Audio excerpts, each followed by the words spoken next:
Where do we begin? The very beginning, I suppose. It all started in 1960 when old David... What? Bro, what are you talking about, man? Oh fuck, my fault.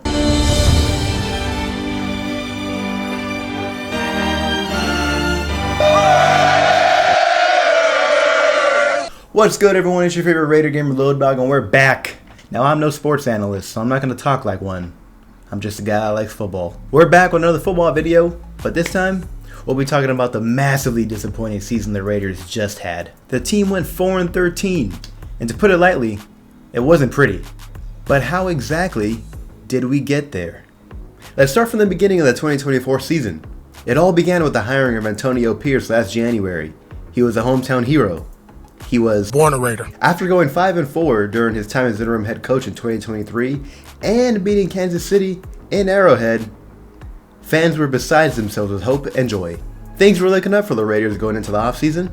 A couple weeks later, after hiring Antonio Pierce, we hired the recently fired Tom Telesco from a failing Chargers team. Now, Telesco was responsible for building the roster that was pretty respectable over the years, to include the debatably overrated Justin Herbert. Oh, brother, this guy stinks! Then came the NFL draft in the spring, and that brought a few good players to the Raiders, including Brock Bowers, all-star tight end, who scored 5 touchdowns and caught for 1,194 yards. Raiders also picked up Jackson Powers-Johnson from Oregon, along with DJ Glaze to add to the offensive line. They picked up a few defensive players as well, but if we talked about every single player they picked up at the draft, we'd be here all day. In the spring began OTAs, or organized team activities, where players got to come together, reconnect after the offseason, rookies get to come in, meet all the new veteran players and the staff, and just go through team workouts. But it was here where the seeds of drama were planted regarding all-star wide receiver Devontae Adams. People and the media were blowing it up out of proportion, saying he was too good to attend OTAs. But honestly, he is. He's an all-star wide receiver. What are we talking about? Summertime brought the team one step closer to the regular season, but the fans and the team had to endure the pain of training camp. I say pain because the whole story regarding training camp was who was going to be quarterback. The team picked up a few free agents during the offseason, but most notably, Gardner, the guard dog, Minshew. Gardner almost took the Colts to the playoffs the season prior and was a dropped pass away from going to the postseason. So the Raiders were like, fuck yeah, let's take that guy, since they couldn't get anybody better.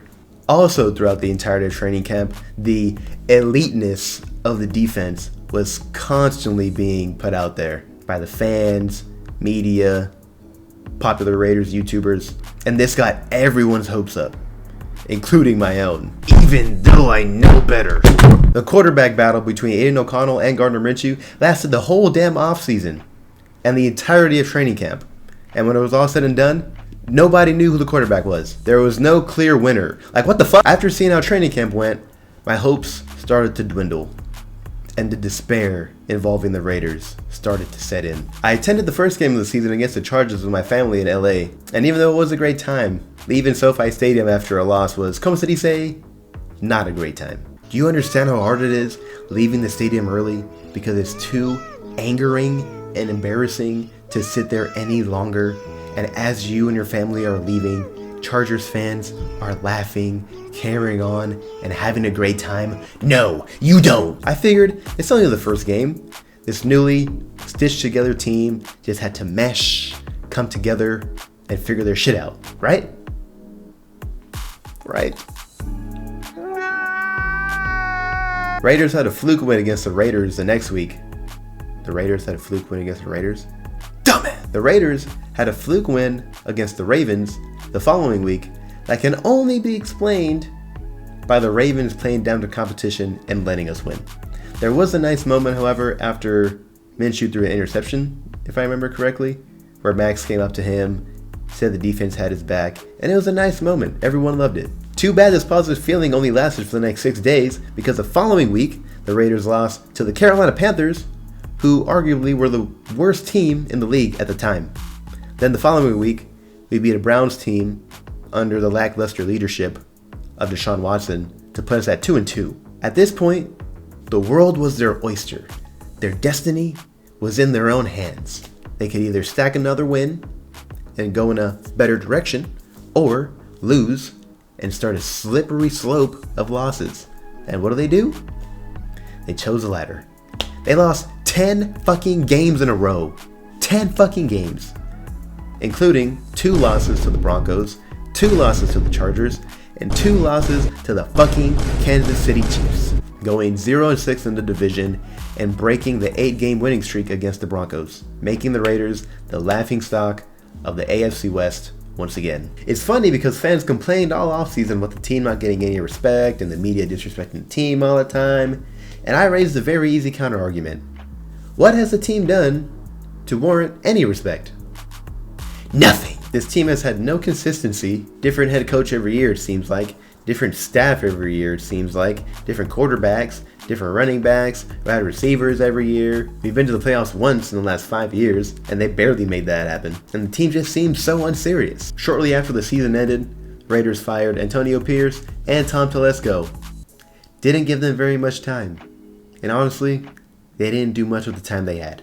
So I don't blame them. Very recently, a couple days ago actually, Raiders hired Pete Carroll and John Spytek to be their new GM and head coaching combo. Now, Pete Carroll is a legendary coach. He took the Seahawks to the Super Bowl 2 times, losing one of them. We're not going to talk about that. And John Spytek put together the Buccaneers roster with Tom Brady that took them to the Super Bowl. So I'm hoping with all this Super Bowl experience being brought in to the building, the Raiders can actually be a respectable team next year. One thing's for sure, we definitely need a quarterback. Aiden O'Connell's alright, but he's not the future. Gardner Minshew, get him out of here. But yeah, we need a new quarterback, we need to beef up our offensive line, and we need more weapons on the offense, mostly a running back. Because if you see what Saquon Barkley's doing right now, we need some of that. Defense is okay, we just need the motherfuckers to be healthy. But once all that comes together, the Raiders can be a decent team. But that is yet to be seen. Hope y'all enjoyed my little season synopsis. I haven't done a Raider video in a while, only because I haven't had time, and the Raiders are trash, so there wasn't much to talk about. But hope y'all enjoyed the video anyway. If you liked it, don't forget to like, subscribe, leave a comment. This your boy Lobe Dog, and I'll catch y'all in the next one. Peace. Also, please Eagles beat the Chiefs. I fucking beg you. Please.